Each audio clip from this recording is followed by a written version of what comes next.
তোমাদের কোনো সন্দেহ থাকে যে না কোরআনের এই আর্টিকেল শুদ্ধ না, কোরআনের এই আইন আমার ভালো লাগে না, কোরআনের এই কথাগুলো আমার ভালো লাগে না, এই সূরাটাও ভালো না, ফাতু বিসূরাতিম মিন মিসলি, পারলে এরকম একটা সূরা বানাও। সুবহানাল্লাহ বলেন। এমন একটা কিতাব আমরা পেয়েছি, আল্লাহ বলছেন ফাতু বিসূরাতিম মিন মিসলি, ফাতু আতা ইয়াতি, নিয়ে আসো বিসূরাতিম মিন মিসলি। সূরাতুন অর্থ হচ্ছে একটা সূরা, মিন মিসলি, মিসলুন মানে অনুরূপ, মেসাল দেয় না, বলে মেসাল। আমার কিছু আরবি তো আপনারা বোঝেন, হুজুর অপব্যাখ্যা দেয়, এটা তো আর বোঝেন না, আমি কিন্তু ভেঙে ভেঙে বলি শব্দগুলো। মিন মিসলি, এই যে এমন অনুরূপ একটা সূরা তোমরা নিয়ে আসো। ওয়াদউ, দাওয়াত দাও, এই যে বলে না দাওয়া মানে ডাকা। ওয়াদউ শুহাদাকুম, শাহিদ মানে কি? সাক্ষী। ওয়াদউ শুহাদাকুম, তোমাদের যত সাক্ষী আছে, কারণ সংবিধান তো তুমি একা বানাইতে পারবা না, সংবিধান বানানোর একটা কমিটি লাগবে, লাগবে কিনা? অ্যাড হক কমিটি লাগবে কিনা?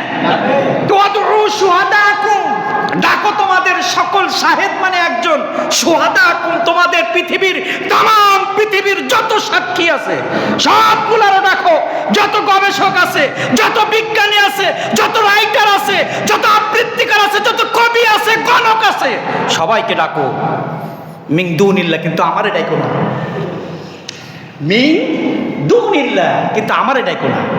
ইন কুনতুম সাদিকিন, যদি তোমরা সত্যবাদী হয়ে থাকো। কারোর বাবার ক্ষমতা আজ পর্যন্ত হয়েছে না, অথচ এই কোরআন হওয়ার কথা ছিল এই মুসলিমদের জন্য দাস্তুরুনা, সংবিধান, ঠিক কিনা? এই কোরআন হওয়ার কথা ছিল মুসলমানদের জন্য সংবিধান। পড়া কপাল, এই কোরআন স্টাডি করো না। মানব রচিত সংবিধান স্টাডি করতে করতে বাবা তুমি কবরে চলে গেলা, তাও তুমি কোরআনের আর্টিকেল পড়লা না একটাবার কোরআন নিয়ে কথা। এর একটাই কারণ, চেয়ার, ক্ষমতা, ঠিক কিনা?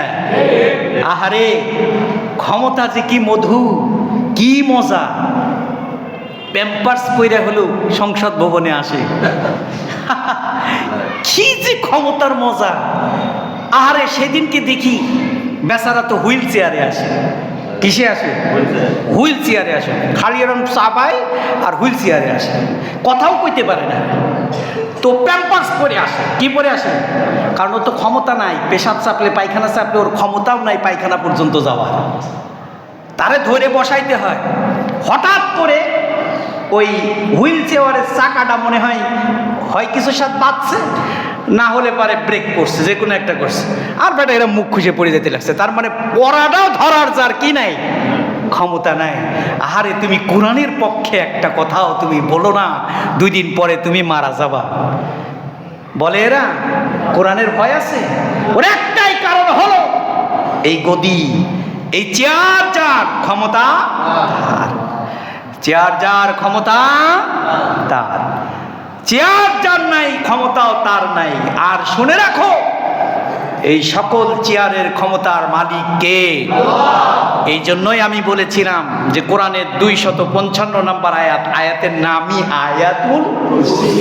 বলে কুরসিটা দাও, কুরসি মানে কি? চেয়ার। তাহলে এই চেয়ারের ক্ষমতা কার? আল্লাহ। সুতরাং আল্লাহ হলো রাজা, বাদশা, মনি, আমরা হলো তার গোলাম, আমরা হচ্ছে কি? সুতরাং আল্লাহর উপরে পাল্লা দিয়ে যদি এই চেয়ারের ক্ষমতা দখল করতে যাও, তাহলে তুমি বড় দুর্ভাগা, কোরআন থেকে তুমি বঞ্চিত হয়ে যাবা, ঠিক না? হযরত ওমর রাসূলুল্লাহ দরবারে যখন এই কোরআনের তেলাওয়াত শুনলেন, তানজিলুম মির রাব্বিল আলামিন, এই কোরআন নাজিল হয়েছে কার পক্ষ থেকে? আল্লাহর পক্ষ থেকে নাজিল হয়েছে। এরপরে হযরত ওমর যখন রাসূলুল্লাহকে হত্যা করার জন্য রওনা দিলেন, রওনা দেওয়ার পথিমধ্যে যখন রাসূলুল্লাহর দরবারে হযরত ওমর আসছেন, আসার পরে দরজাটা নক করেছেন। দরজা নক করার পরে ভিতর থেকে শব্দ এসেছে, কে? বাহির থেকে বলছে, আমি ওমর। হযরত রাসূলুল্লাহ সাল্লাল্লাহু আলাইহি সাল্লাম ভিতরে বসা, রাসূলের চাচা বসা, হযরতে হামজা রাসূলুল্লাহকে বলছেন, ইয়া রাসূলুল্লাহ, ইয়া হাবিবাল্লাহ, আপনি অনুমতি দেন, ওমররে আজকে এখানে বিদায় করে দিব, দুনিয়া থেকে বিদায় করে দিব। কারণ ওমর কেন এসেছে এটা বুঝতে পেরেছি। রাসূলুল্লাহ বললেন, চাচা যান, অধৈর্য হবেন না, একটু ধৈর্য ধরুন। ওমরের অন্য দিনের যে কণ্ঠ, আমি আজকে ওমরের কণ্ঠের ভিতরে ইসলামের বাতাস পাচ্ছি। দরজা খুলে দাও। হযরত ওমরের জন্য দরজা খুলে দেওয়া হলো। হযরত ওমর ভিতরে প্রবেশ করে আল্লাহর রাসূলের সামনে তরবারিটা রেখে রাসূলুল্লাহকে বলছে, রাসূল, অনেক বেয়াদবি করেছি, অন্যায় করেছি, ইসলামের বিরোধিতা করেছি রাসূল।